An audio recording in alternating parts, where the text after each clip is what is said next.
first major feature of Deadline 7 is VMX, the Virtual Machine Extension.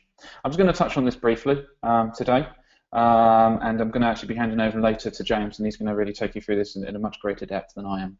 But essentially, it interacts with both public and private cloud solutions, and it allows us to expand your local render farm by using one or more of these cloud solutions that I'm showing here on the right of my image, and you can use those simultaneously. So we could have a cloud stack in Amazon as well as also running up render nodes in the Google cloud stack, and actually have some running in our local OpenStack cloud stack, which could be running locally in my local enterprise data center, as well as public or private ones as well.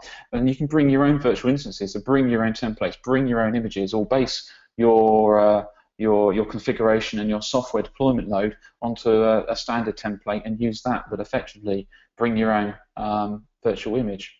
And with VMX, we can start and stop virtual instances based on various criteria within the queue, such as jobs that are rendering in the queue, that are needing to be processed. We can look at the budget settings to ensure that things don't get out of hand.